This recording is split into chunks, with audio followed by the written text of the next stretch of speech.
For who is my beloved except for you? Thank you. Okay. Does anybody like to say anything else? Should we take another song? Sure. Any particular song? Let's see. I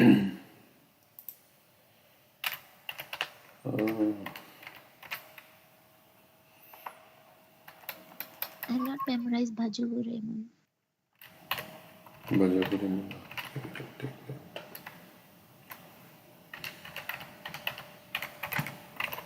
Or Udilo, I don't know. Gauranga Bulite Habe Pulaka Sharir. You know that? Yeah, we can take that. Then we can take other ones. So let me see.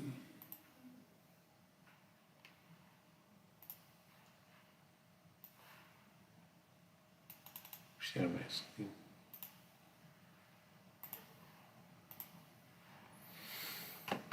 This is by Narottam Das Thakur.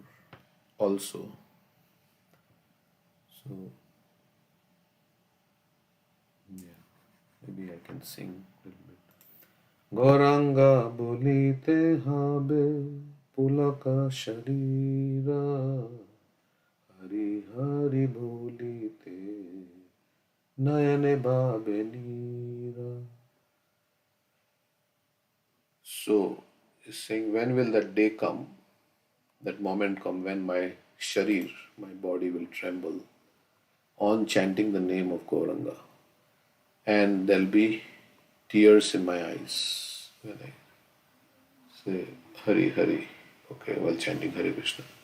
Haraka benitai chande karuna hoibe sansara basana mora kabe tu chahabe. When Nitai Chand will show his mercy to me, then all the material desires, all the desires to enjoy in this material world will appear very insignificant. विषया छड़िया कबे शुद्ध हो बेमाना कबे हम Hera बोसे Shri Vrindavan. I think there's a say here. We can add that just for the sake of. So when when all the desires for sense gratification will, I will give it up. Then my mind will become purified. Then I'll be able to perceive Vrindavan. I'll be able to see Vrindavan. Rupara gunatha pade hoibe akuti kabe hama buja bose jugala piriti. So when I'll get the mercy, eager, akuti means eager. When I'll be eager to get eager to study the books left by six Goswamis, headed by Rupa Goswami and Srila Raghunath Das Goswami. There's nothing about the books here, right? Rupa Raghunatha Pade Hoibe Akuti. So let's see. When I'll be eager for the lotus feet of Sri Rupa and Raghunath, and then I'll be able to understand the pastimes of the divine couple, Jugala Piriti, by getting their mercy. Of course, that's books also. Rupa Raghunatha Pade Rahumora Asha Prarthana Kuru Sada Narottama Dasa. So, my aspiration, my hope is to attain the lotus feet of Rupa and Raghunath. In this way, Narottam Das Thakur is sada, constantly praying for their mercy. Okay, so last two verses are about the mercy of Rupa Raghunath. When I'll get the mercy of Rupa Raghunath, then I'll be able to understand the conjugal affairs of divine couple.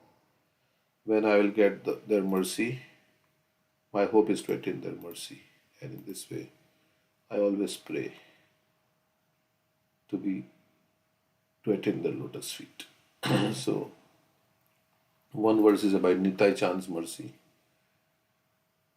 And when I get the mercy of Nityananda Prabhu, then I will be able to renounce all material desires, or the material desires will become very insignificant.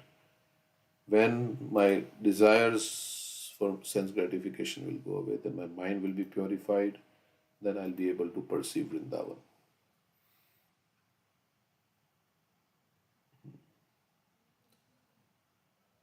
Okay.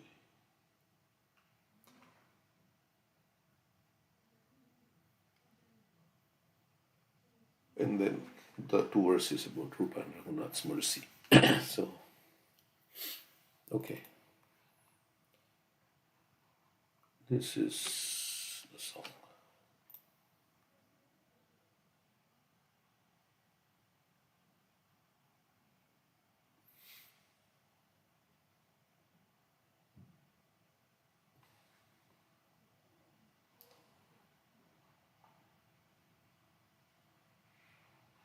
One has to learn of the conjugal affairs of Radha Krishna through the teachings of six Goswamis.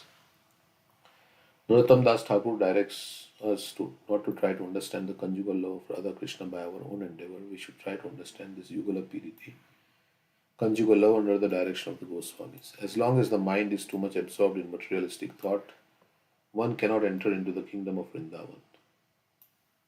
But Narottam Das Thakur says, Vishaya Chadiya, Kabe Shuddha Hobi Man, Kabe Hamo Herabo Sri Vrindavan. When the mind is completely purified, being freed from material anxieties and desires.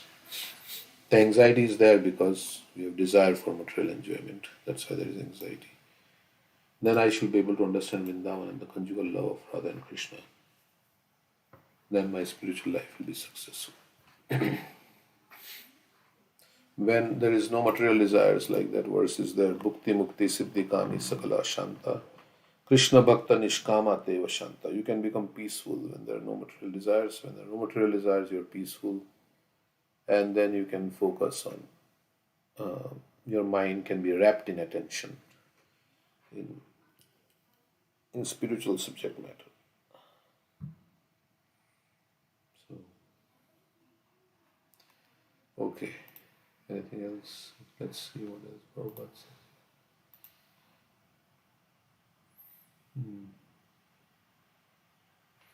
Therefore, he says, Ara Kabe Nitai Chand Karuna Hoibe. When that day will come, when Lord Nityananda's mercy will be bestowed upon me, so then Vishaya Chadiya. Sansara Vasana means the desire for material enjoyment. Sansara Vasana Mura Kabe Tucha Hobe. When my desire for material enjoyment will be insignificant, non-important. Tucha. Tucha means a thing which we calculate no value. Throw it away. Similarly, spiritual advancement is possible when one is convinced that this material world and material happiness is no value. It cannot give me any real bliss of life. This conviction is very much necessary. Sansara Vasana Mora Kabe Tucha Hobe. And he also says that when I shall be free from the desires of material enjoyment, then it will be possible to see the real nature of Vrindavan.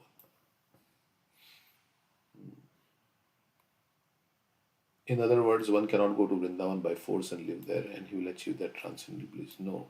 One has to make his mind freed from all material desires. Then one can live at Vrindavan, relish its residential benefit.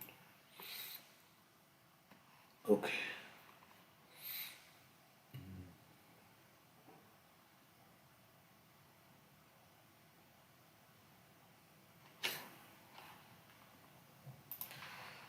Then what is this here? Prabhupada says, okay.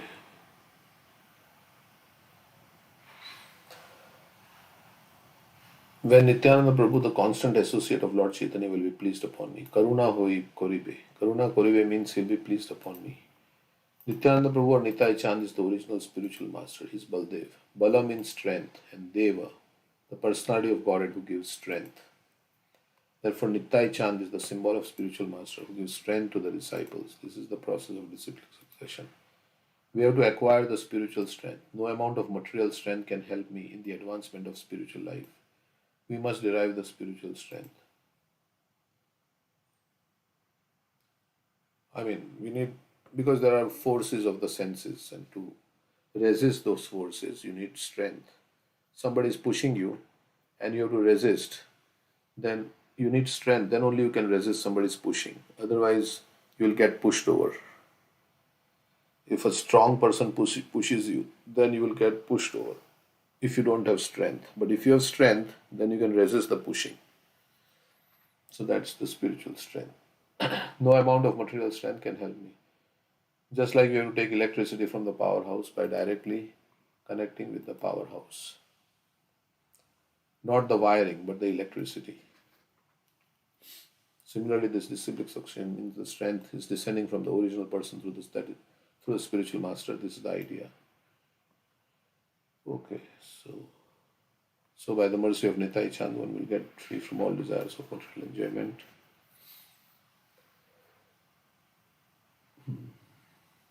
So when actually our spiritual master or Nityananda Prabhu is pleased upon us at that time, the symptom will be that we shall no longer hanker after material enjoyment. When that stage of life is arrived, at that time only we can understand what is Vrindavan, the abode of Krishna. Vrindavan is not a material place, it's like ordinary city of it is transcendental. So appreciation of Vrindavan will be possible when our mind is free from all material desires.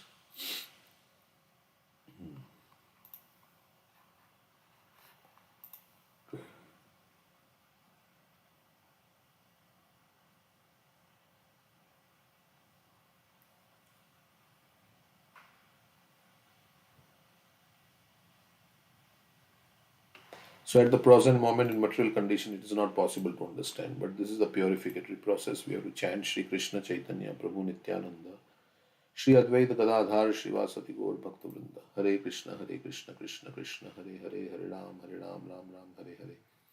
This chanting process has got the spiritual value to lead us to the highest understanding of Radha and Krishna. As soon as we are capable of understanding what is Radha and Krishna, then it is possible for getting admission in the spiritual world. So all people interested in Krishna consciousness should follow the regularly principles, gradually raise himself one after another, and reach the highest successful transcendent platform for understanding Radha and Krishna. Okay.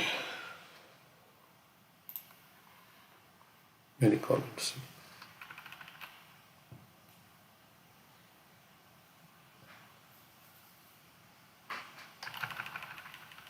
Any comments? No. Okay. So we'll read few verses, then we can hear something. We are reading Bhagavatam because Prabhupada has told us to read Bhagavatam every day. Actually, in the 12th chapter of Bhagavad Gita, Prabhupada writes, one should constantly hear Bhagavad Gita and Bhagavatam from the pure devotees. So, Prabhupada is pure devotee. We are reading his purports. He's saying constantly means nityam, but if we can't hear constantly, at least regularly, for some time every day, we should hear because Prabhupada has told us and we want to please him. How do we please the acharyas? By following their guidance. It's Vani Seva. By following their instructions, we can please the spiritual masters. And by pleasing the spiritual masters, we know then we can get the mercy of Krishna. Yasya prasadad bhagavad prasado, yasya prasadad nagati kuto. So like that. Okay. So we'll see. Conversation between Manu and Kardama. Swayambhu Manu has a daughter whose name is many daughters. Devavati. Prasuti and Akuti. Kuti. Three daughters. And he's conversing with Kardama Muni, who is going to be his son-in-law. So that's the title of this chapter. The great sage Kardama said, O Supreme Worshipable Lord, my power of sight is now fulfilled, having attained the greatest perfection of the sight of you, who are the reservoir of all existences. Through many successive births of deep meditation, advanced yogis aspire to see your transcendental form. So, what did Kardama Muni see? He saw the Supreme Personality of Godhead.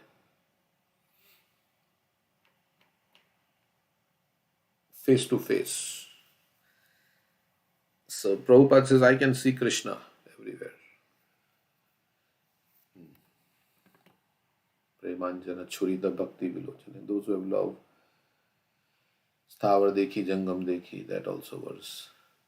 Yo Mam Pashyati Sarvatra, Sarvam Mam, Sarvam Chamai Pashyati. What is that? Tamai Pashpati, Syaham na pranishyami, Sajame na pranishyati.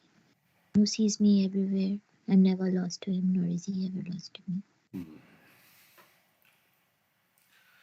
And Krishna says how you can see him everywhere. I mean, one is to see the form of the Lord and everything connected to the Lord. Like yesterday, we were talking about how Chaitanya Mahaprabhu, when he would see the river, think it is Yamuna, then he would see the cloud in the sky, and he would be reminded of Krishna. He would see a hill, remind him of Govardhan. Everything connected to Krishna. And then another way Krishna says also you can see him is through the in the material nature. You can see the sunlight, and you can think, oh, the sunlight is Krishna. You can see moonlight. You can say, oh, this is Krishna. When you drink water, you can remember Krishna. The taste of water is Krishna. So that's another way. And then there is more direct way where they see. There's a verse in Bhagavatam which says you can see him by hearing, by hearing from the bona fide source. From hearing from those who have seen Krishna, we can also see Krishna. Nice. Yeah. We can see properly only when we hear. If you don't hear, you can't understand the spiritual subject matter. So that's why Prabhupada says this is the most important. Yeah. Is hearing. Sometimes he says chanting, but the most important actually, your inspiration to chant and everything will depend on hearing. So, Janish, you shared something. There are different kinds of listeners, right? We had the chatak bird, the parrot, the fish. Yeah, listening to class of Swayam Bhavan Keshav Swami, and I think our very own Govinda Prabhu was there in the class, and he asked this question: how can we hear properly? And so how can we do the best hearing? So he gave few examples. He had a very nice diagram. So in that we had Chataka birds, the swan, the parrot, and the fish. Yeah, it is described also. There are 4 kinds of good listeners, right? But yeah, you can elaborate, Prabhuji. You can 4 explain kind of good listeners, 4 kind of bad listeners. You want to explain those? The Chatak bird, it will not take water from any other source, but from the rain. So someone who always hears only from bona fide sources, like from pure devotees, only about Krishna.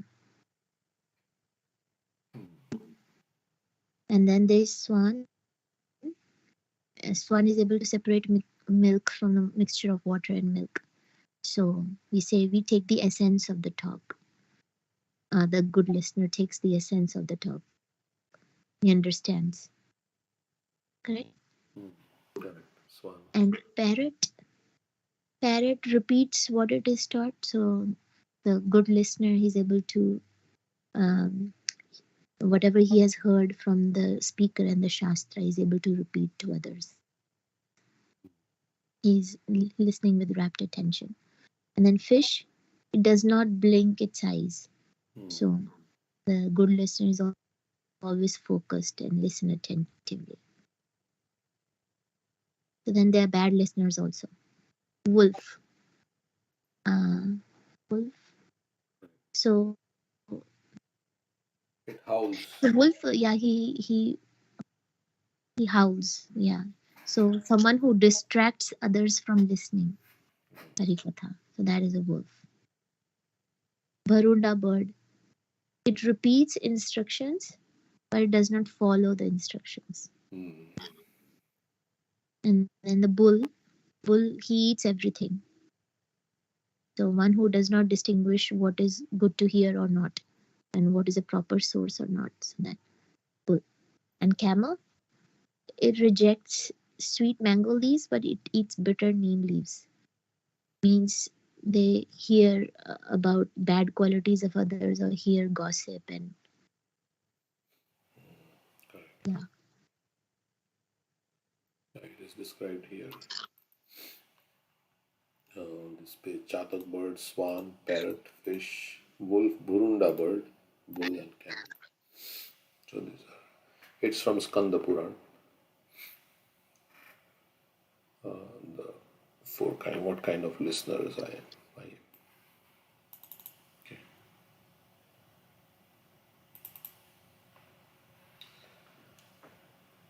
Yeah. Prabhupada also said, right, if you hear Bhagavatam with rapt attention, you can see Krishna in the pages of Bhagavatam. Hmm. Correct.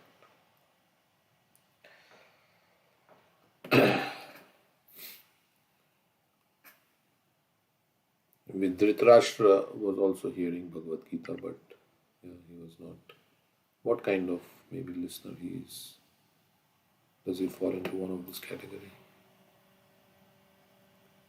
He's a bad listener, but what is Yeah, because he had material attachment, so he's not listening attentively. Attachments. It's not one of these. yeah, it's not Like Kayadu was also hearing like that only. there. Yeah, Kayadu was also hearing, but she did not get the benefit. I mean, she forgot it says like that.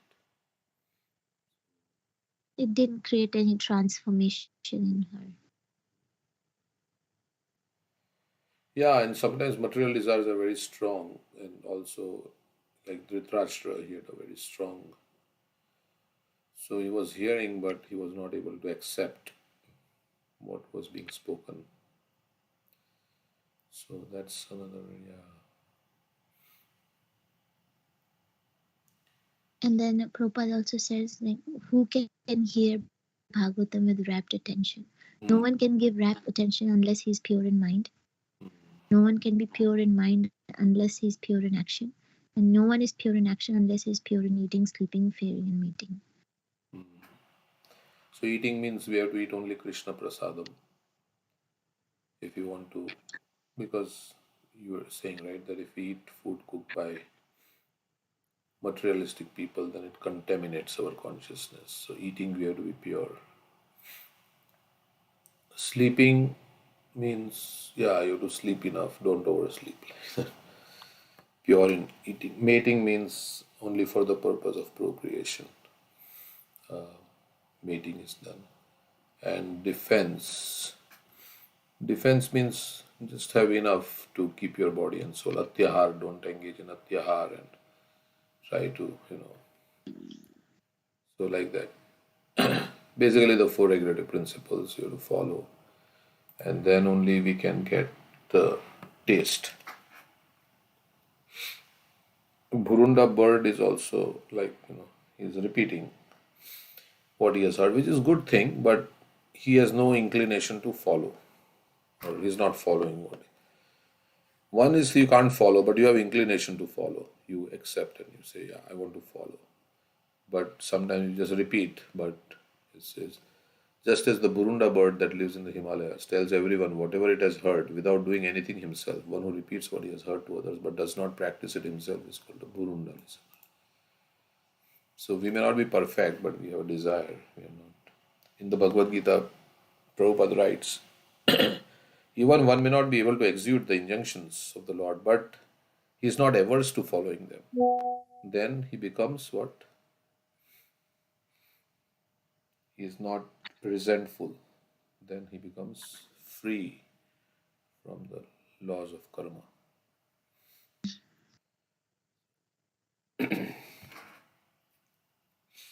Because our tendency is, if I can't follow, then just take it as not important and say, okay, this is not important. I cannot, like for instance, if I cannot chant good japa or I cannot rise early in the morning, I can say, oh no, this is not important.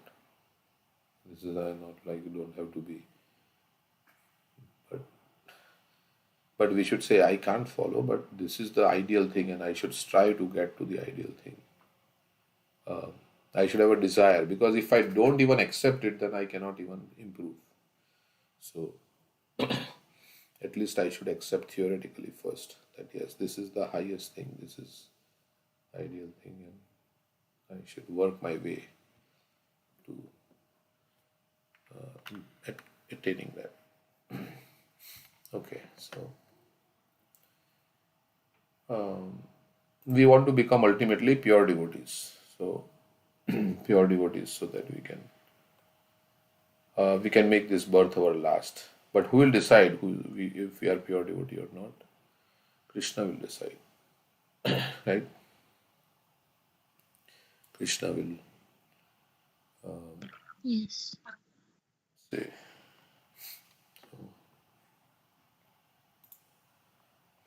Okay. The great sage Kardama said, O Supreme Worshipable Lord, my power of sight is now fulfilled, having attained the greatest perfection of the sight of you, who are the reservoir of all existences. Through many successive births of deep meditation, advanced yogis aspire to see your transcendental form. So seeing the Lord is not very cheap. Of course, we go to the Lord to be seen by the Lord. We say, we take darshan so that Lord can see me. Don't try to see God, act in a way that God will want to see you. We say that so the Supreme Personality of Godhead means if you have all the good qualities, then you would like to God. If you have devotion, good qualities, and surrender to Krishna, then Krishna will want to come to see us. He would be just like we like to be with a person who who loves us, who has all the good qualities. We like to be. We like to go to that place where there are where people like us. So Krishna also likes to be where. Sometimes they say, why Krishna incarnates in India? Well, because that's where his devotees are. Wherever he can come anywhere, but he likes to go where his devotees are. So just like we like to go where our friends are. So the Supreme Personality of Godhead is described here as the reservoir of all goodness and all pleasure. Unless one is situated in the mode of goodness, there is no real pleasure.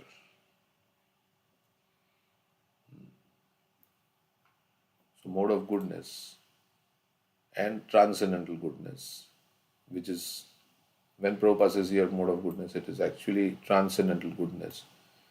Kind means goodness is also, you get some happiness, but passion is dukkham, rajasastu phalam dukkham. In the Bhagavad Gita, Krishna says the result of the mode of passion is misery. But in goodness you get some happiness, and then pure happiness you get in transcendental goodness. When therefore one's body, mind and activities are situated in the service of the Lord, one is on the highest perfectional stage of goodness. Karmana manasa gira. Or Kardam Muni says, your lordship is the reservoir of all that can be understood by the nomenclature of goodness, and by experiencing you face to face, eye to eye, the perfection of sight has now been attained. So, the perfection of eyes is to see the beautiful form of the Lord. The perfection of ears is to hear the glories of the Lord, hear the pastimes of the Lord, like that. The perfection of tongue is to chant the glories of the Lord, chant the names of the Lord. We've heard this. Save mana Krishna padar vindayo vachanshi vaikuntha gunanu varnane. Karor hari mandira marjana dishu. Shrutim chakarachuta satkathodaye. Amrish Maharaj. These statements are the pure devotional situation. And then why the devotee feels happy? Because he experiences God's love. When he experiences the love, like in this world, you experience somebody's love, then feels very happy. One feels very satisfied. Of course, there is no love in the material world, Prabhupada would say. But the closest is mother's love, like that. So when the child is crying and experiences the mother's affection and embrace, then the child feels very satisfied. Similarly, of course, we know Krishna's love is like the millions of mothers. So when we experience that love, we are crying in this material existence, suffering, suffering. And when we experience Krishna's love, God already loves us, but we cannot experience His love until our heart is clean. So when we experience God's love, when our heart is clean, with purified consciousness, we can perceive God's love. Otherwise, also we can. I mean, how much God loves us, how much He has done for me. He has given me this human form of life and everything. Yes. You want to say that? What is this? Yeah, as you were saying, the perfection of eyes and ears. So this verse is there in Bhagavatam, right?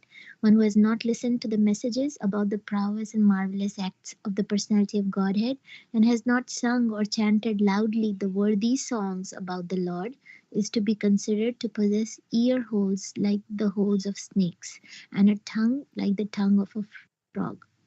The upper portion of the body, though crowned with a silk turban, is only a heavy burden, if not bowed down before the personality of Godhead who can award mukti. And the hands, though decorated with glittering bangles, are like those of a dead man, if not engaged in the service of the personality of Godhead Hari. The eyes, which do not look at the symbolic representation of the personality of Godhead Vishnu, are like those printed on the plumes of the peacock, and the legs, which do not move to the holy places, are considered to be like tree trunks. Yeah. So eyes, And yeah. you're on mute. And the verse after this says that the heart is steel framed if one does not cry for Krishna. So all the body parts are compared to something if there is no devotion. Ears to the snake holes, legs to the tree trunks, eyes to the, eyes on the peacock feather, which is not a real eye, means it is a painted eye. It's like, so the head, the hand, which has the hands of a dead man, the tongue like that of a frog. So Bhagavatam is saying all these things. That verse also says Bhagavad Bhakti Hinasya Jati Shastra Japatapa Apranasya Dehasya Mandanam Lokaranjanam. So if we don't have bhakti, then everything else that we have in material situation, like birth in a great family or being learned or performing austerities, all of this is like ornaments on dead body. Similar. Like the Yeah. glittering bangles and crown on the head, all that is decorating the dead body only. Yeah. Correct. The body may look very attractive, but it's dead body. So it's not, it looks attractive, but what is the use? The soul is not there. So, like that, our life, if it's not used to serve Krishna, then it is saying that what is the use of this life? The trees, they don't live for so long. What is the use of a prolonged life?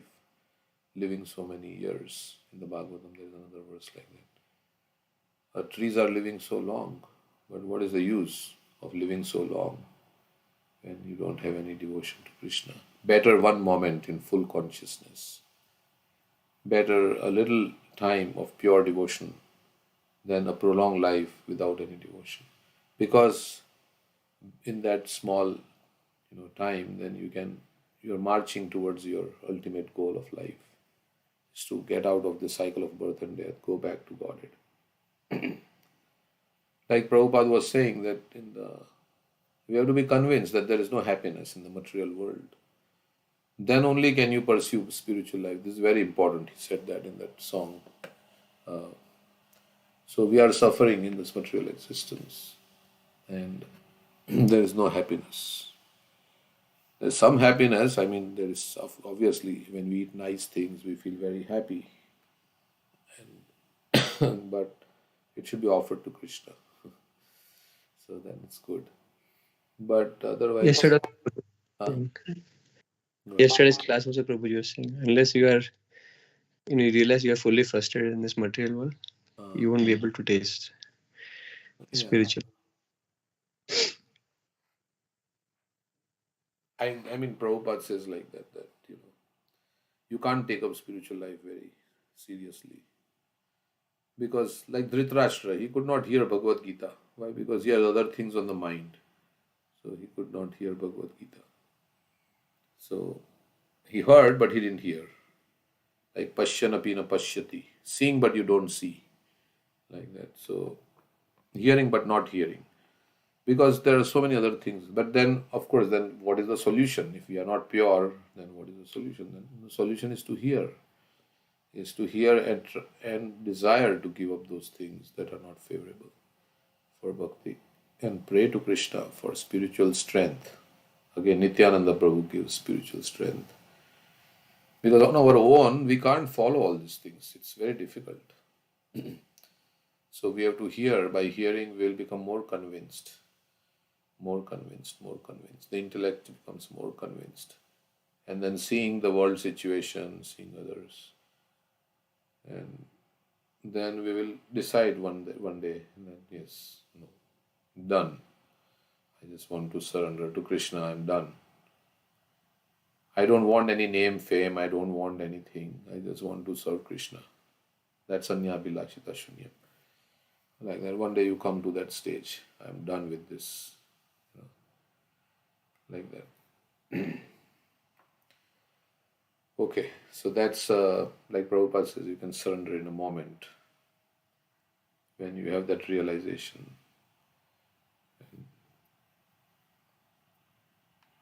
Otherwise, material life continues. And of course, Maya also doesn't give us complete misery. It gives us some relief from misery also. As was that Kishori Priya Mataji, she's not here today. She was saying that it's like the calm between two miseries, that's considered happiness. And yeah, it doesn't give us all misery. It gives us some happiness so that we have some hope that there is no, it will not be bad after all, And then I can continue till some misery comes again, then again it becomes less. Maya is also very kind of tricky, as Sutta Prabhu was saying. Keshav Maharaj was saying how we've been tricked by Maya into this accepting that yes, this is what is not good is very good. So that sense gratification is not good, but I have been tricked by Maya, by the illusory energy, that this is very good. This is it's going to give me all happiness and all satisfaction. So we've been tricked like that. And everybody is doing it around us. Then we say, yes, everybody is doing it. How can it be not nice? But Yanisha Sarva Bhutanam, right? This is, you have to see those devotees. If you want your eternal benefit, then you have to ignore what normal people are doing and listen to that of the realized souls, like Srila Prabhupada. Otherwise, we'll justify, oh no, others are doing it like this, and this is the normal way of living. And so this is how I should be. The environment influences us, right? I mean, everybody's in this rat race. So We like to be in the rat race. So like that, it is. But what will it give? It will give death, old age, disease. So like that. Of course, we are like being very pessimistic. With all pessimism, people will say. Okay, it's good. Prabhupada says, unless one is pessimistic of the miseries of material existence, there is no impetus to making spiritual advancement. Pessimistic of the miseries of birth, death, old age. So we have to remind ourselves because we forget. That's why through these songs, the acharyas are reminding, all these things, how this is. Bhaktivinoda Thakur has many songs like that. Vidyara Vilase. How I become a gada. These statements are the pure devotional situation. For a devotee, the perfection of senses to engage in the service of the Lord. So Rishikena Rishikesha Sevanam. And if you don't engage your senses in the service of the Lord, then you have to engage your senses in the service of Maya. So, the sense of sight when engaged in seeing the beauty of the Lord is perfected. The power to hear when engaged in hearing the glories of the Lord is perfected. The power to taste when one enjoys by eating prasad is perfected. And we have to do that in the proper consciousness when we are doing it. Oh, I'm eating prasadam. This is food that is offered to Krishna. Krishna's saliva is mixed in it. This is Krishna prasad. It is not ordinary food. So, in that consciousness, everything depends on the consciousness in which you do it. So, hearing and everything. When all the senses engage in relationship with the personality of God, one's perfection is technically called Bhakti Yoga. That's the definition of Bhakti Yoga. What is that verse? Giving up all designations and then Sarvopati vinayam parattvena nirmalam rishikena rishikesha sevanam bhakti which entails detaching the senses from material indulgence and attaching them to the service of the Lord. So senses need engagement. You cannot just say to the child, don't do anything. No, you have to give engagement. That is the service. When one is freed from all designated conditional life and fully engages in the service of the Lord, one's service is called Bhakti Yoga. When you forget all designations related to the body, I am this, I am that, and upadhis, then, and you engage in the service of the Lord, one's service is called Bhakti Yoga. You think of yourself as the soul, part and parcel of Krishna. Not you don't think in terms of the body and the designations of the body, but you think yourself as a spirit soul. I am spirit soul wandering in this material existence. Now I have come to the lotus feet of Krishna. So I am engaging in his service to be saved, like that, for purification, to please the Lord. The exalted perfection of seeing the Lord is not exaggerated by Kardama Muni. He gives evidence that those who are actually elevated in yoga aspire in life after life to see this form of the personality of Godhead. He was not a fictitious yogi. The yogis are going through so much strenuous effort. Dhyana vastita tadgatena manasa pashyantiyam yogino. They are trying to see the Lord in the heart. So, those who are actually on the advanced path aspire only to see the eternal form of the Lord.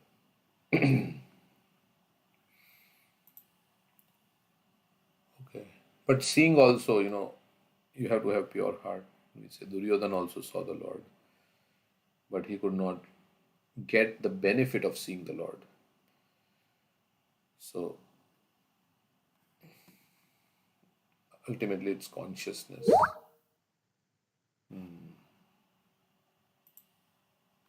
I was remembering this verse by Prahlad Maharaj, how senses want, typically to be engaged. So he's saying, my dear Lord, O infallible one, my position is like that of a person who has many wives, all trying to attract him in their own way. For example, the tongue is attracted to palatable dishes, the genitals to sex with an attractive woman, and a sense of touch to contact with soft things. The belly, although filled, still wants to eat more and more. And the ear, not attempting to hear about you, is generally attracted to cinema songs. The sense of smell is attracted to yet another sight. Restless eyes are attracted to scenes of sense gratification, and the active senses are attracted elsewhere. In this way, I am certainly in bed. And Krishna also says in Bhagavad Gita, even one of the senses roaming about can take away the intelligence of a man of discrimination. Nice, you're giving nice verses here from Prahlad Maharaj. Actually, we were reading this chapter. Is this the Prahlad instructs his demonic, his classmates? Is this some that chapter? I think 7.9, or maybe it's later. Yeah, this is the chapter we were discussing yesterday. This is Prahlad pacifies Lord Nrsimha. Oh, pacifies Lord afterwards. Okay. Is that what you discussed in the temple? Yeah, yesterday we discussed that Prahlad talking to his classmates, Pamaraamacharit Pragya, that first verse of that chapter, and then he says how spiritual life should begin from early age. Human life is rare, temporary, very valuable. Then he talks about, how you get, even how you get happiness, how you get distress without your endeavoring for it. So happiness will also come without endeavor. So one does not have to try to adjust one's happiness and distress. Then he was talking about the analysis of time in the human form of life, however time goes. Right? Nice. Sleeping. Huh? Yeah. I have a question. Is it true that Lord Vishnu with his Sudarshan Chakra cut Parvati Mata into a lot of pieces from which the 51 Shakti Peeths were born? And why did he do that? I don't understand that. You have to give the reference if there is a reference in the scripture somewhere. I don't. Yeah, in the Daksha Yagya, when Lord Shiva was not invited and Parvati Mata got angry. So after that, she burned herself in the Yagya. And when Lord Shiva got to know about this, he became very angry and he picked up Parvati Mata, Parvati Mata's dead body, so as to speak. And Lord Vishnu then cut that body into 51 into so many pieces, which fell at various locations. And then there were temples that were emerged. So I don't know if is it true. Is it there in any Puran? I mean, I don't remember reading in the Bhagavatam that Vishnu cut the. Does anybody remember that Vishnu cut the body of Sati into 51 pieces after? No, Sati committed suicide. But he's saying that, since he's saying that after that the body of Sati was cut into 51, but she burnt herself, I thought, right? So I have not read Prabhuji any. Go ahead. Go ahead. Well, I was just saying that I've not read anywhere that it's they cut, but I've heard in some other class where when Lord Shiva was carrying her body, it was a burnt body, So while he was carrying, the pieces are falling off at certain locations, and that's where different temples, were emerged because it was as pure as Lord Devi Sati herself, each of the pieces that fell, Yeah. And they tell it is 12 pieces he cut into Prabhu. And one of the piece that is Vaishno Devi. One of the pieces where it fell. Yeah, that is fell. It is Vaishno Devi. So when I went there, they explained it to me. That is one of the part of Sati.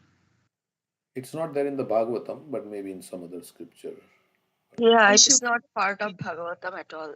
Maybe Shiva Puran. Shiva Puran, correct. It must be in the Shiva Puran. Lord Vishnu did it to calm down Shiva, basically. Shiva, Shiva is the annihilator. If the annihilator becomes angry, then it will destroy the creation. So Lord Vishnu had to do that.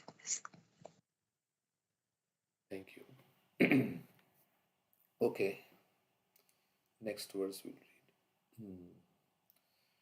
Your lotus feet are the true vessel to take one across the ocean of mundane nations.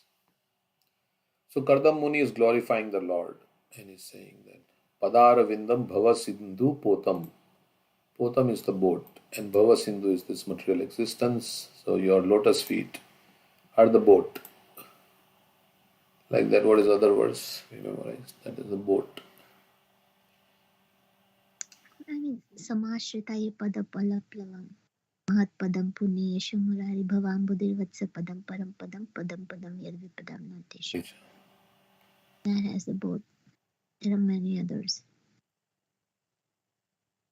Tvaya Ambuja Aksha Akhila Sattvathamni. The one spoken by the demigods. Samadhina Veshita Chetasike Tvat Padpotena Mahatkritena Kurvanti Govatsa Padam Bhava. Read the translation of that. It says that by concentrating one's meditation on your lotus feet, which are the reservoir of all existence, and by accepting those lotus feet as a boat by which one can cross the ocean of nations, one follows in the footsteps of the Mahajans. By this simple process, one can cross the ocean of nations as easily as one steps over the hoofprint of a calf.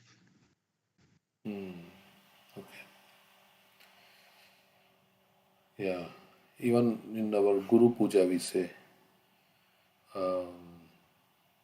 Jahara Prasade Bhai He Bhavaturiya Jai Krishna Prapti Hoy Jaha Hoite. Jahara Prasad, by whose mercy one can Ye Bhava Toriya Jai. Toriya means Terna. I think this is Bengali, the Toriya maybe. Ye Bhava Toriya Jai. By the mercy of the spiritual master, we can cross the ocean of material existence and attain the mercy of Krishna.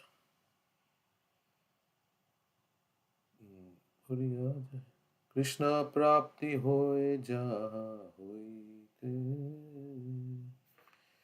So, of course, it's all mercy of Krishna coming through the devotees. Okay. Your lotus feet are the true vessel to take one across the ocean of mundane nations. So, mercy of the lotus feet means, taking shelter. We can remember the lotus feet of Krishna. The deities are there. They have the feet. Krishna's feet are visible. Radharani's feet are not visible, except on certain days. But Krishna's feet, we can think of Krishna's lotus feet and surrender to Krishna's lotus feet, considering oneself very humble, very fallen, take shelter of Krishna's lotus feet and pray to Krishna. Offer flowers to Krishna's lotus feet. Cry at Krishna's lotus feet. Like that. Only persons deprived of their intelligence by the spell of the deluding energy will worship those feet with a view to attain the trivial and momentary pleasure of the senses, which even persons rotting in hell can attain. However, O my Lord, you are so kind that you bestow mercy even upon them. So those lotus feet can take you across to the spiritual sky, to the spiritual world, Golok Vrindavan.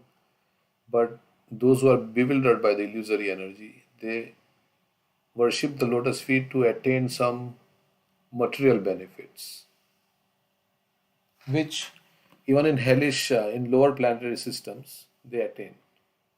Means in the lower planetary systems, they are also very opulent, right? We say subterranean heavenly planets.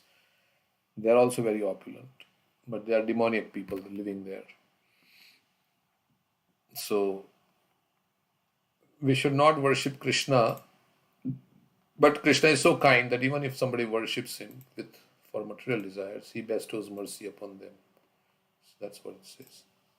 Kama sarva kama va moksha kama udarati. So how does he bestow his mercy? He may take away. As in Chaitanya Charitamrita, it says, "Oh, this person has come to me, but he is asking for poison, but I will induce him to taste the nectar of my lotus feet. I will deprive him, something like that. I will put him into situation, or he may fulfill our material desires, and in that way bring us closer to him." I don't know how it works, but as stated in Bhagavad Gita 7th chapter, there are two kinds of devotees: those who desire material pleasures and those who desire nothing but service to the Lord. So mostly pure devotees are rare. Mostly devotees are sakama. They want material happiness, material enjoyment with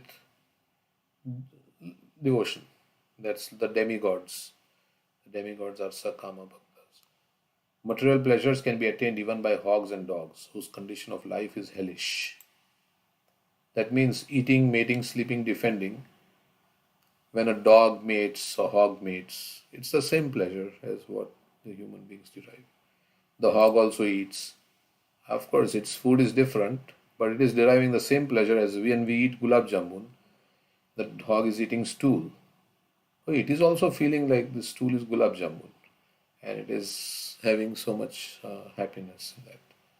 So eating, mating, sleeping, defending. The pleasures of eating, mating, sleeping, and defending are available in any species of life. Labdva sudurlabham idam bahu sambhavante manushyam arthadam anityam api hatira turnam yateta napatedanum mrityu yavan nihashreyashaya vishaya khalu sarvatasyat. It is saying that this sense gratification is available in any species of life. But this human form of life, which is very rare to attain, labdva sudurlabham idam bahu sambhavante, one should very quickly, which is very valuable while you have it, which is one day going until one has not fallen down and died. Manushyam arthadam anityam. It is arthadam, anityam, sudurlabham. All the three things are used. Labdva sudurlabham idam bahu sambhavante.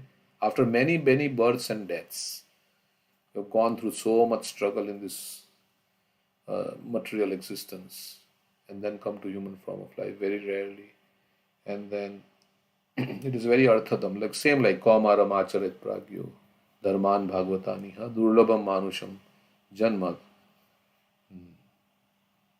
tadapya dhruvam arthadam. So he says same thing here. Labdva sudurlabham idam manusham arthadam anityam. It is anityam, it is arthadam, it is. So sober person, dhira, turnam very quickly, because it is prayana alpa ayushya sabya kalau asmin yuge jana. In Kali Yuga, our lifespan is not very long. It is alpa ayushya. We can die so soon. So very quickly, manushya martadam. Turnam yatetan. One should endeavor, turnam, very quickly. Na pate danumritya, because death is always after you. And this body.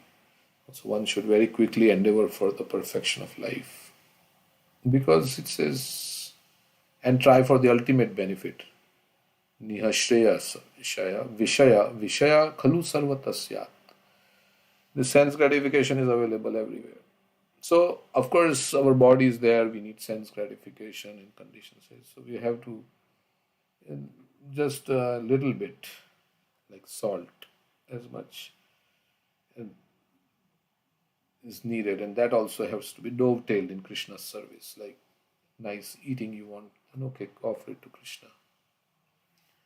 So in this way, of course, the instruction is balona khaibe, balona puribe, gramya kathana kohibe, gramya kathana shunibe, for Raghunath Das Goswami. So hog also eats, sleeps, and enjoys sex life to the full extent, and it is also very satisfied with such hellish enjoyment of material existence. So we feel that yes, this is sense gratification. We feel satisfied, but it is the enemy of the sense enjoyer.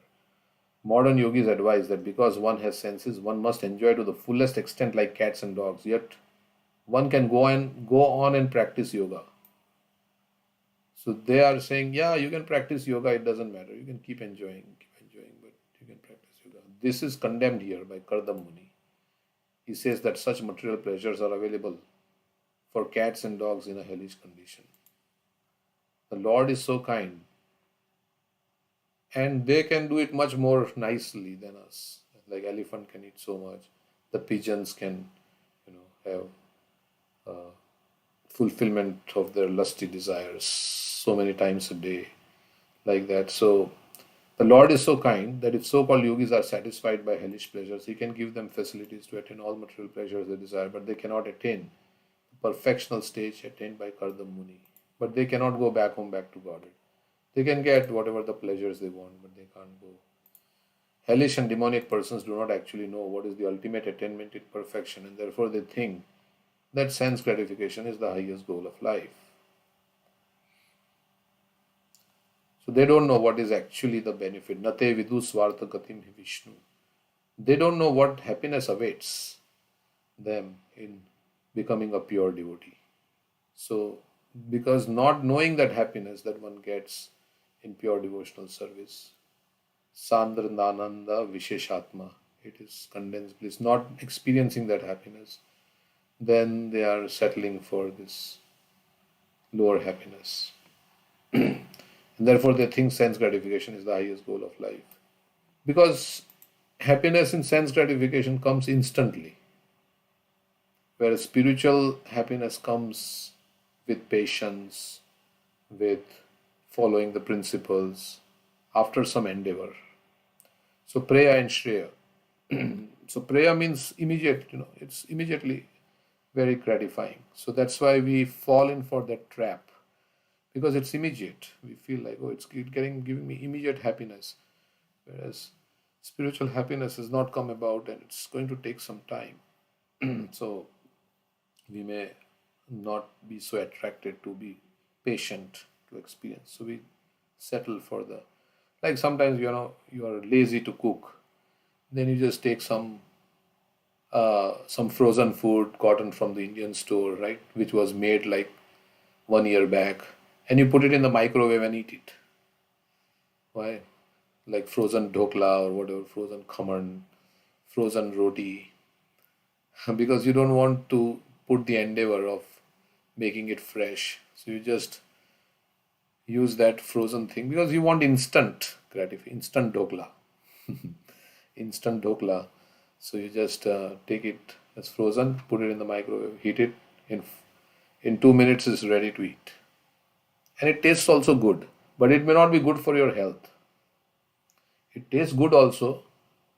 So it's like the sense gratification, which is very instantaneous. It may taste good, but it is not good for your, in the long run for you, because it will keep you in the material existence. So many times we don't think about our health and what we should eat, but because it tastes good, I just eat it. So like sweets and things like that. So that's how it's sense gratification. We become attracted to without thinking of the long-term benefit. And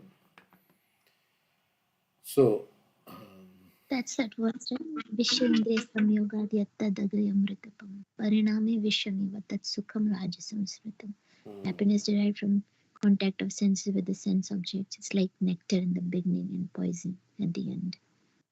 correct. It's supposed to be, this is in the nature of passion, but the bhakti is like poison in the beginning but nectar at the end. Yeah, just opposite to Vishyamrita. Yattadagre. Yattadagre vishyamiva pariname amritapam tat sukham satvikam proktam atma buddhi prasadajam. So that's happiness in the mode of goodness. Yeah.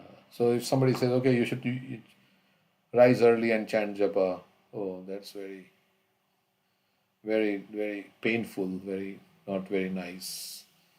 But if say, okay, you rise early and watch some movie or do some sense gratification, that's very palatable. So that's how it is. Like I used to rise early to watch cricket match because it's so exciting in the morning, when it was being played in Australia. In India, it was like 3 o'clock in the morning or something, and then You get up early because it's so exciting. Everybody's in the stadium. That whole environment is surcharged with passion, and you feel it's very nice. So you get up. But if you were told, "Oh, come and attend Mangla Arati and chant japa," then you say, "Oh no, that's not boring. It's so boring. Why should I get up early in the morning?" But the thing is, if you do that over a period of time, then you will feel like, oh, it's so nice. This I don't want to miss this morning japa. I don't want to miss this. This is so nice. So of course I'm not there yet, but I'm trying to be. I want to be there. So that's why we have to practice. So like that, it's based on our enjoyment tendencies. So if you if you have to read Bhagavatam for a prolonged period of time, it's not palatable. But if you have to do sense gratification for a longer period of time, it's very palatable. And sometimes people say, "Oh, you can't read so long." It's so like, but if you have to engage in a 3 hour movie, then it's very palatable. Right? We have seen like that in our life also. Then we just don't, because it's a question of interest. So, so if we don't have interest, then we have to force ourselves, and because knowing that this is good for me, even though I don't have interest, this chanting is good for me. I should chant, and I should not think whether it's my mind is happy or not. And it's okay, my mind is not happy, but it's good for me. So like that, because why it's good for me? Because the acharyas are saying, the great souls, they are more intelligent than me. They are saying, I don't know my real benefit. I am depending on my mind, what my mind perceives, what is good and what is bad. According to that, I am accepting and rejecting. But again, the same thing Bhakti Siddhanta Saraswati Thakur says, if I want my eternal benefit, then I should ignore the countless voices of popular wisdom, including my mind's voice. There is a lecture by Bhakti Vikas Maharaj. Don't listen to that inner voice. Because the inner voice, the voice of the mind, is basically, filled, it is contaminated voice. It is basically, clouded with all the desires, material desires. So don't listen to that voice, and listen to that of realized souls. So it's difficult. There's a lecture like, don't listen to your inner voice, like that. There is a class. They advise that one can satisfy the senses, and at the same time, by reciting some mantra and by some practice, can cheaply aspire for perfection. So sense gratification and spiritual realization can go simultaneously. They say like that. And you just take some mantra and do this. It can go simultaneously. Such persons are described here as Hatha Medasha. Medasha means intelligence, and means Hatha means injured, damaged, which means those whose brains are spoiled. They aspire for material enjoyment by perfection of yoga or meditation. In Bhagavad Gita, it is stated by the Lord that the intelligence of those who worship the demigods has been spoiled. Which verse is that? Those worship the demigods has been spoiled.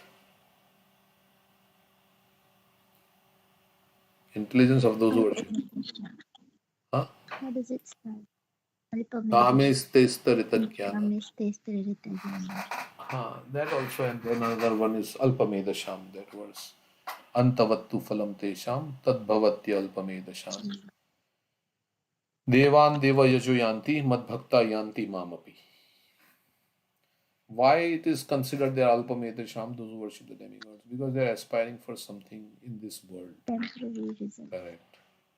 It is Antavanta. It is an end. Krishna says those who are intelligent, they don't delight in pleasures which have a beginning and end. Material pleasures have a beginning and end. Adyantavanta tu kaunteya na teshu ramate buddha. He says those who are intelligent, they don't want. Ramante yogino anante satyanande chidatmani iti ramapadinashu param brahma bhidiyate. The yogis, they want ananta happiness. They want unending happiness. Not some happiness and then some misery, then some, some patchwork and then some little happiness here and there. Then again, some lot of struggle. Not like that, mixed, adulterated happiness. They want pure bliss.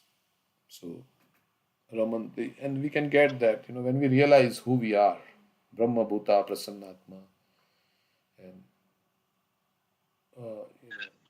Rupa Goswami is not experiencing bliss.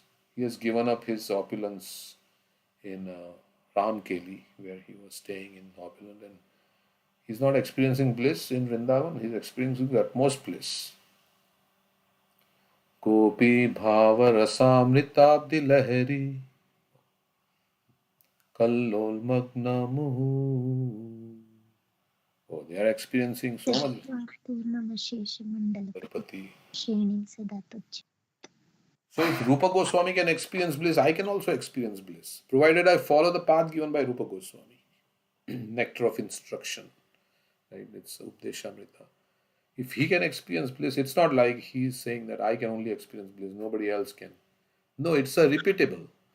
That's why spiritual life is a science. Anybody who accepts can experience, can get the same results. Like in experiment, it doesn't matter whether you're American, you're African. If you do the experiment correctly, then you'll get the same result. So that's why Prabhupada says it's Vigyan, it's a science. So, and we have to follow the instructions given by the great souls. Mahajana yena katha sapanta. So Prabhupada is giving so many instructions. We follow that, then we can come to the position of experiencing transcendental bliss. So that's how. And then we will think that, yeah, this is so nice. Under no circumstances I will give up Krishna consciousness. It is so blissful. So devotees say like that. Yeah, not me, but others who are very experiencing that, bliss of bhakti. So under no circumstances I can give up this service to Krishna. It's so tasty. Prabhuji, I have a question that all the gopis, how many such gopis in Vrindavan were there? These gopis were actually the sages in Dandakaranya, right? Blessed by Lord Rama that they will be born. Different categories of gopis. There are some Shruti-chari gopis. There are some who have come from the spiritual sky. There are sadhana siddha gopis. What are the names of those sages in Dandakaranya who took birth as gopis? I think they were born as daughters of Mangala, somebody in East Bengal, and then somebody from Brajdham.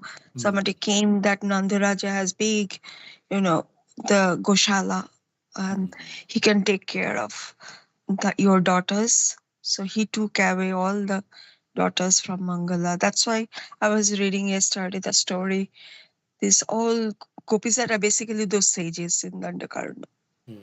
Is the Mahaprabhu's associates like Rupa Goswami, Sanatan Goswami, they were also like those gopis or somebody else or sages, previous birth connection?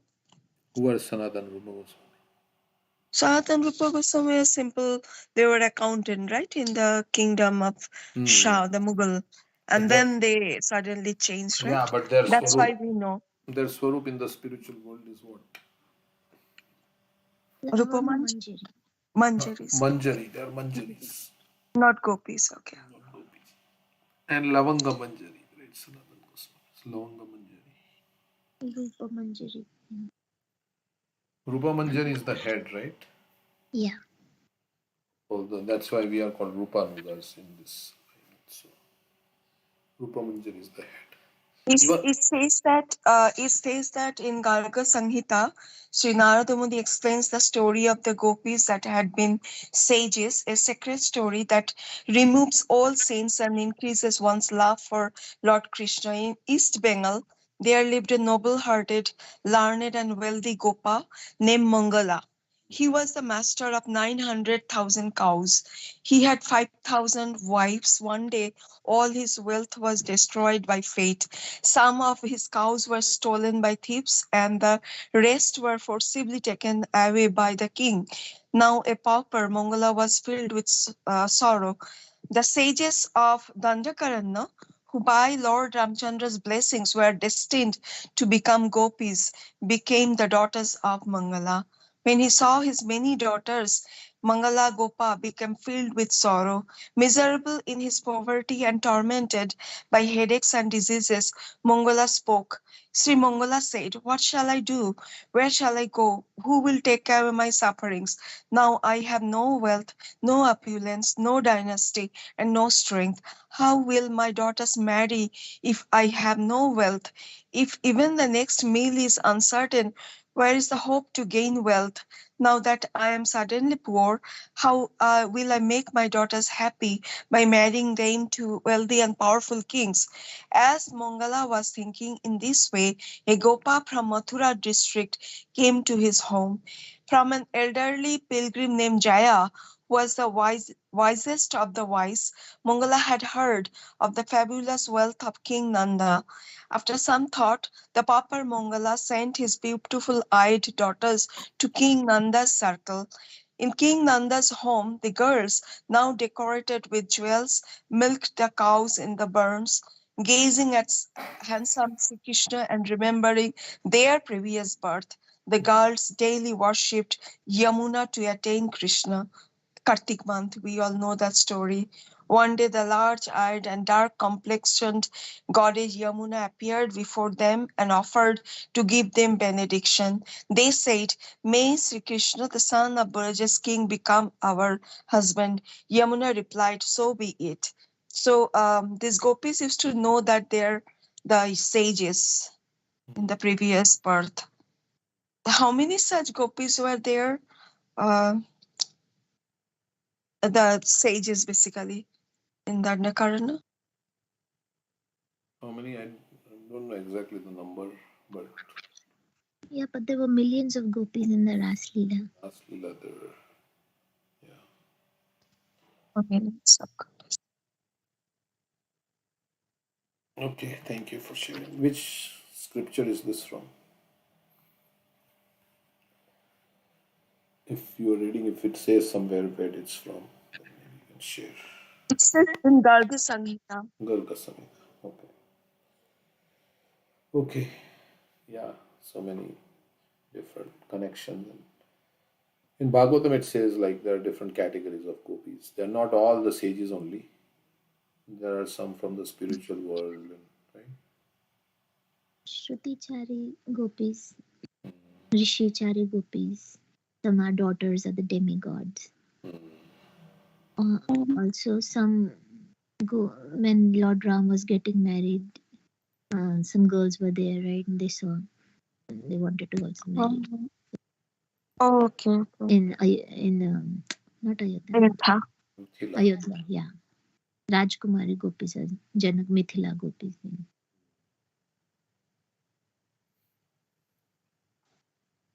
Krishna can reciprocate with everyone simultaneously.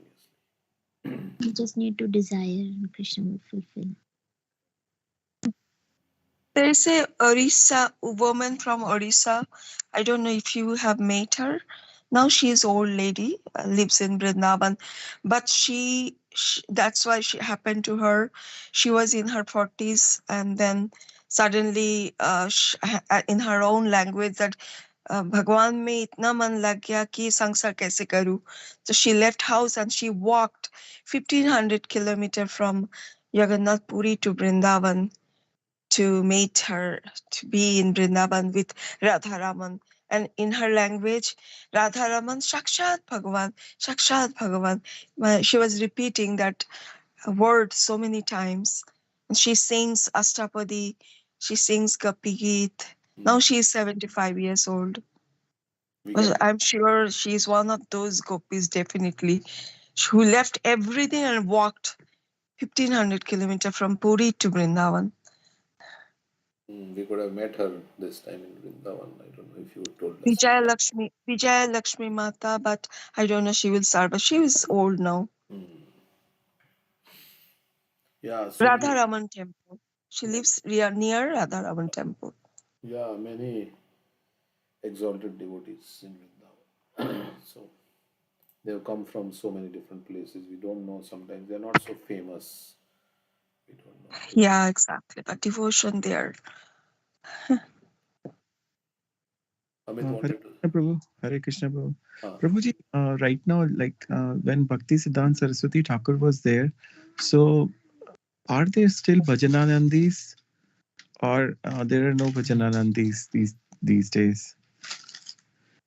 I heard somebody saying, just quoting it, that last 60, 70 years there have been no bhajananandis. I cannot say anything. I don't know. So, who is Bhajananandi? And there are but many sadhus in Vrindavan who are doing their bhajan uh, without being noticed. Also, they may be. I mean, There was a place we went where they said there's a forest behind where the yogis and I think Kamlesh Prabhu, they went to meet them. I didn't see, but what was that place? that was The tree. after Bhandir one, right? Yeah. Shivat maybe. It was that tree where the Krishna played his flute. Flute, yeah, Shivat. So there is no prediction that there will not be any bhajananandis, right, Vijay? I didn't hear anything like that in the scripture that there will be no bhajananandis. Yeah, same here. I was also contesting this issue that there are bhajananandis. Bhakti Siddhanta Saraswati Thakur, like our movement purpose is like more to be Goshti Anandis, which is like to spread whatever we are reading. Say, for example, you, me, Sugandha Mata, all the devotees here, whatever they are reading here, they're going to spread to the people outside, whoever they meet. So that's our mode of our movement, right, Prabhuji? But bhajanandis also exist. That's what my understanding. I was just contesting that they do exist.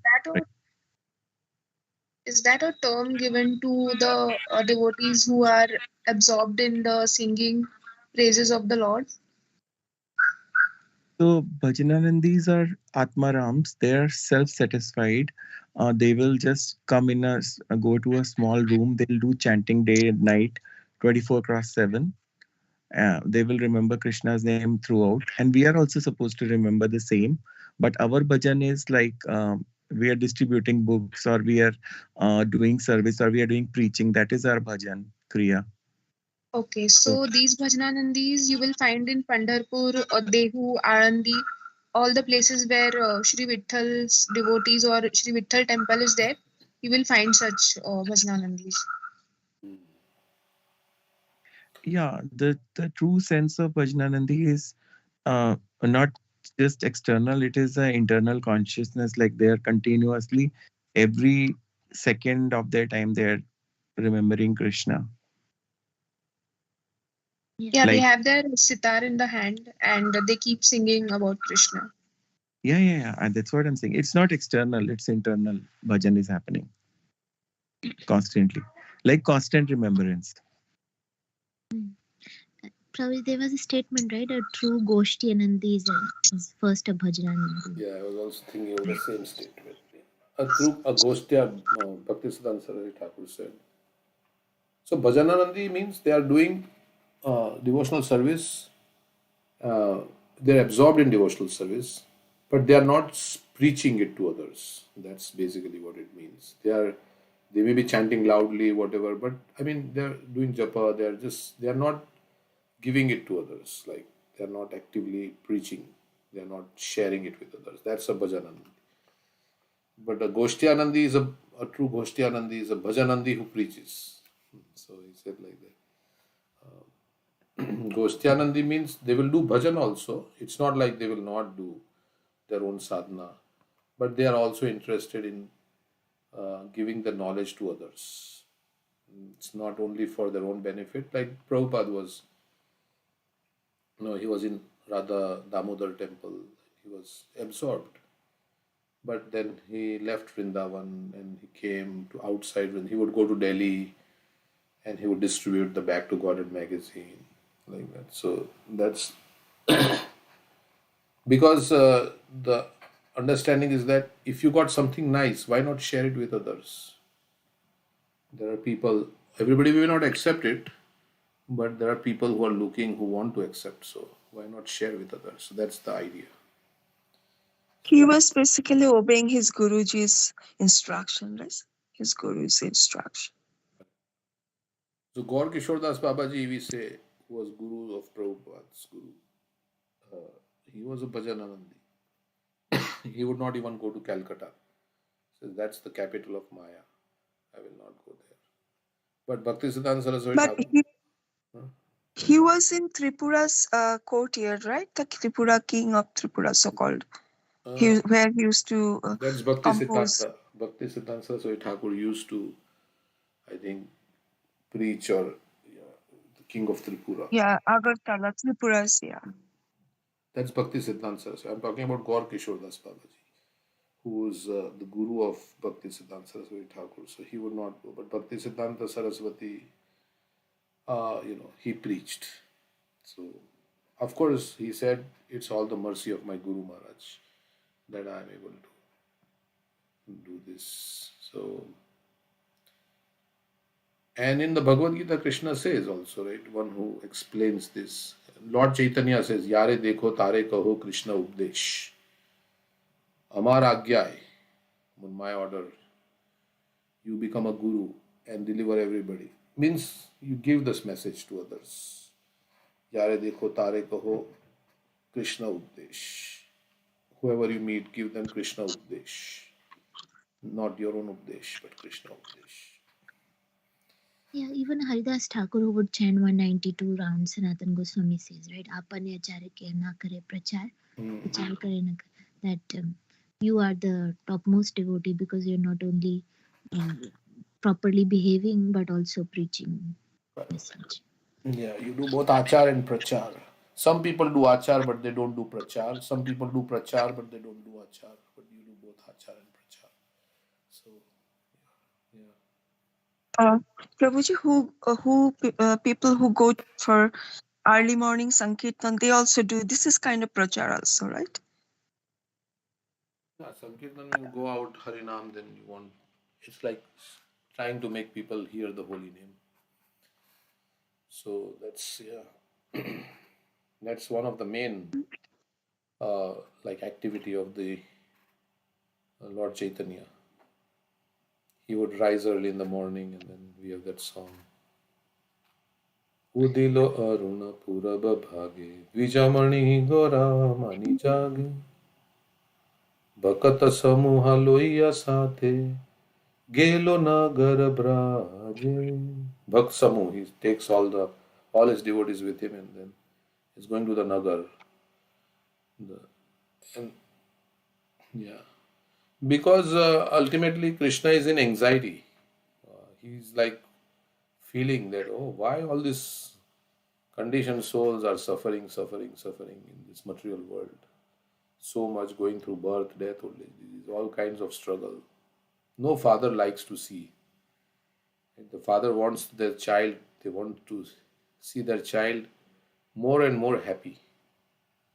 So Krishna also wants to see his children, happier and happier. So we are not happy here in this material world. If you feel you are happy, then you see you are in illusion. That's why you are feeling that you are happy. Of course, if you are Krishna conscious, then you are happy. That's different.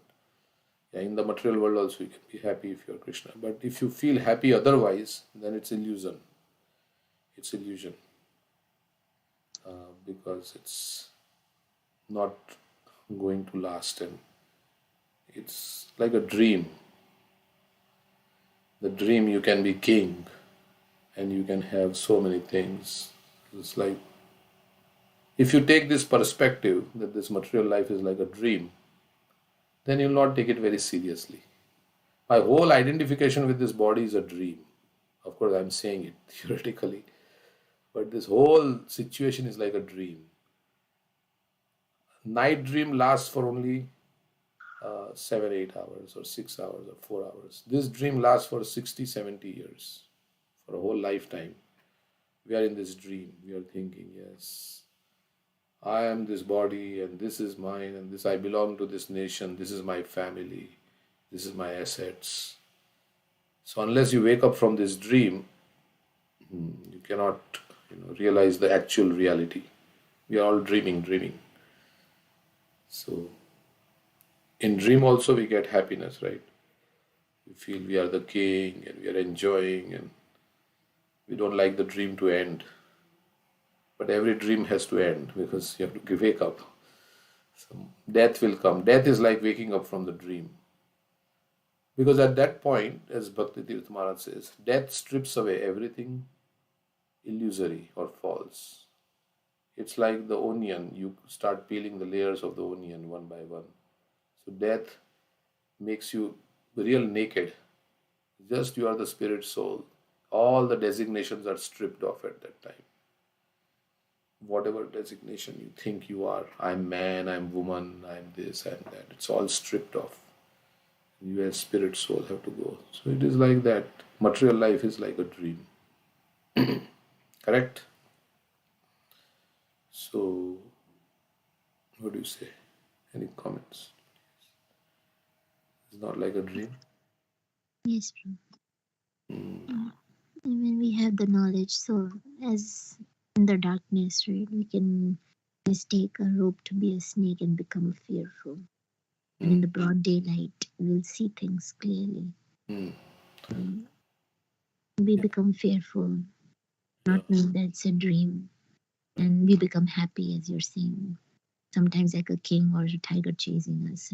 But a person who is wide awake, he can see us, in different emotions. And he will just laugh like, oh, you get up from this dream. There's nothing to be fearful of. Why are you crying or why are you happy? So to become Krishna conscious means to see things as they are.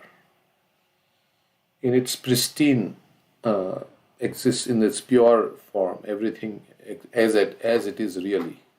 Maya means to see things as they are, as it is not.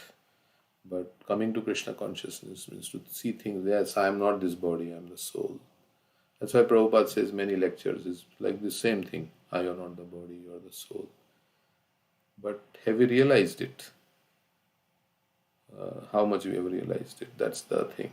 So we have to, contemplate here, as Keshav Maharaj was saying, that, we have not realized the simple fact yet that I'm just passing through and I have nothing to do with this material world, really, other than become Krishna conscious. That's nothing else I have to do. So, Dvaita Bhadra Bhadra Gyan, E Manodharm, E Bhala, E Mandai Sampram. Means? This is good, this is bad, is all illusion in this world. It's all bad because we're in the material world. Yeah, the so-called punya is also bad because it's punya will keep you in the cycle of, it will not take you out of cycle of birth and it will give you a high position in the material world. Means a better dream. You like to have, of course, we don't like to have a nightmare. We like to have a good dream. Nightmare is very, because when you are in the dream, you are actually experiencing that horror. Nothing is happening, but because you are in the dream, like you are saying, the tiger is chasing. So you are actually experiencing that. Yeah. But if the dream is good, oh, I'm a king, I'm enjoying, I have my wife, and all my powerful army is there, I'm enjoying sense enjoyment, then it's like, oh, very nice. So, but it is said that, if you are in a dream, you are a king or you are a beggar. You are a king or a beggar, but it's all a dream after all. Whether you are a king or a beggar, it's kind of a dream, because when death will come, then everything is same. Whether beggar dies or king dies, it's all the same. So like that, in this dream we are absorbed. Of course, now you may say, well, then why don't you become poor and live in poverty on the street? Because it's like a dream. So it is not a dream if we think that this situation is meant to become Krishna conscious and Krishna has given me.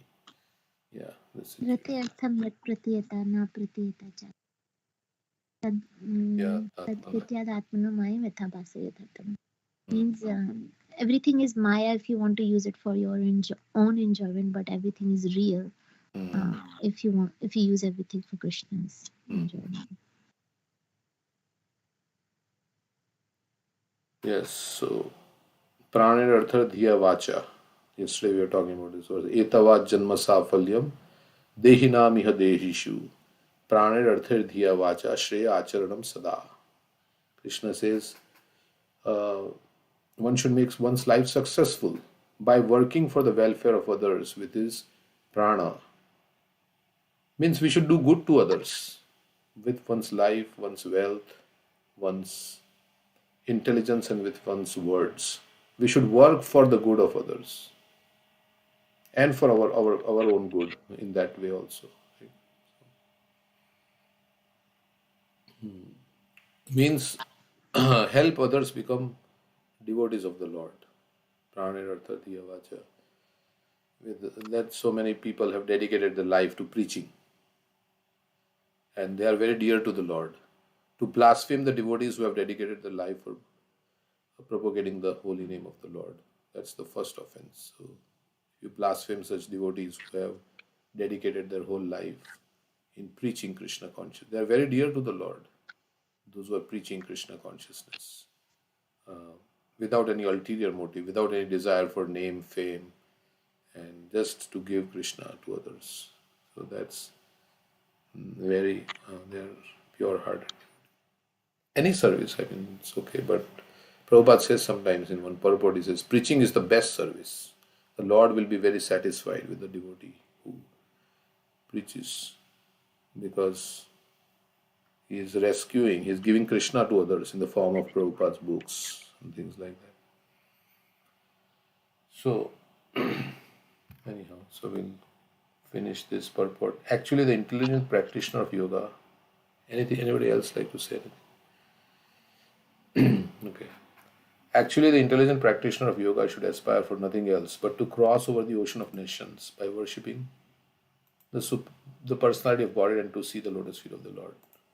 So those who are intelligent practitioner of yoga, Prabhupada is saying, we should ask for nothing else but to go back home, back to Godhead. We should not aspire for anything else. This also comes in the Guru Puja.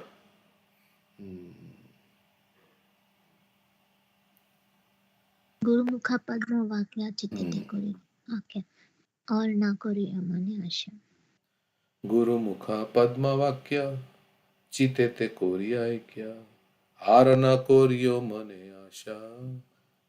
I don't have any other aspiration. So Prabhupada is our Guru. We are doing this Guru Puja for Prabhupada. And Prabhupada is speaking. He says, Guru Mukha Padma Vakya Chitete Koriyakya. These purports are Prabhupada's Vakya. It's like his Vani. So he is telling us through his purport, Guru Mukha Padma Vakya Chitete Koriyakya. I don't want, my only wish is to have my consciousness purified by the words emanating from your lotus mouth. So that's my only wish. I just want to hear your instructions and follow those instructions. That's it. I don't have any other aspiration, no other asha. Like that, one can, that's the real disciple.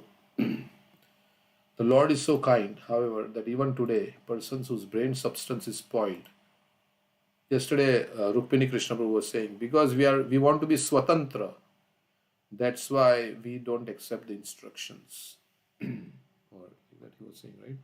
Want to be independent minded. Prabhupada's guru told him, you go to the West and preach.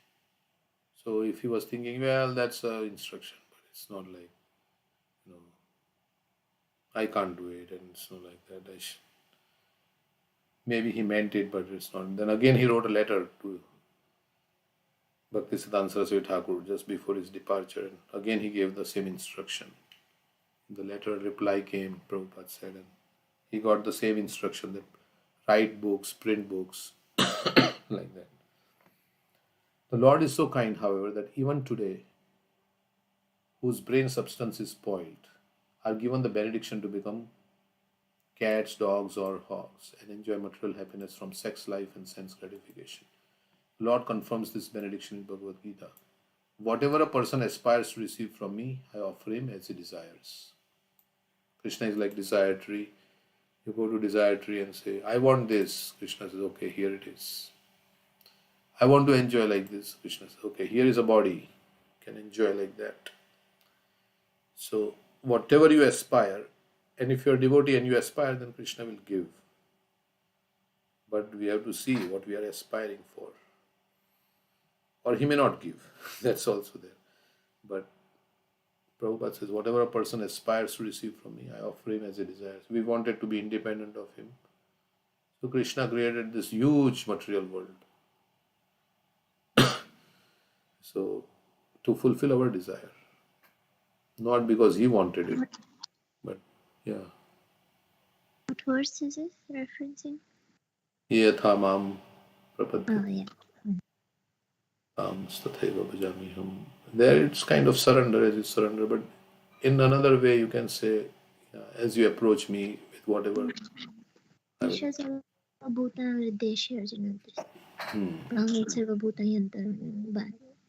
directing the wanderings of all living entities. Correct. As Paramatma, he knows our desires. So we can tell Krishna, please change my desires, or please take away my material desires. So that's also, desire is the free will of the jiva, whatever he desires. But you can tell Krishna that you can change my desires. I want you to change my desires. Then Krishna will change your desire. Because you have a desire to change your desire. So if you don't have desire to change, he may not change. So he may let you continue. Of course, through material world, he is trying to change by giving frustration in the material existence. He is trying to change our desires to enjoy independently of him by giving us frustration. But if we voluntarily say, then he will be very pleased also. Yes, Krishna, please change my desires. I don't want. Take away these desires which are. Is Hari, your Hari Krishna, you can take away. And then also, where there is a will, there is a way. God helps those who help themselves. Prabhupada writes in the story of the sparrow who was trying to empty the ocean. And because of its firm determination of the sparrow to empty the ocean, because it was really, really wanting it. So then Garuda came. So if you really, really want it from the core of your heart, then help will come in the form of, good association, in form of, mystically Krishna may remove desires. So that's there.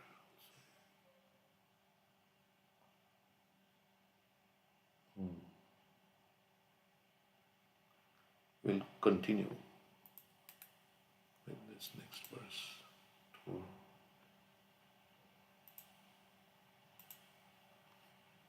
So whole idea of this Prabhupada's books is he wants to make us a pure devotee. So that's why he's writing all his purports to make us pure devotee. Correct? Correct. Okay, so we can, what's the time? It's 8:53 and stop. We actually wanted to hear something, but not enough time. Can you hear me, Prabhu? We can hear? Okay, 1 minute. Let's see what's there. Don't. Okay, 1 minute. It's 1 minute. Yeah, if you are saying.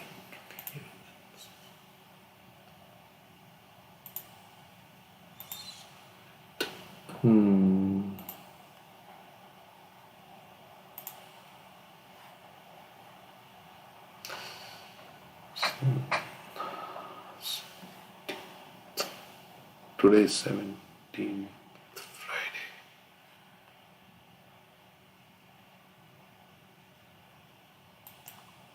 There is 9. Okay. We should hear for 7 minutes. Is that what you're saying? Till 9. Yes. Okay. We can hear that class we were hearing from Rukmini Krishna. Finish that. Let's see.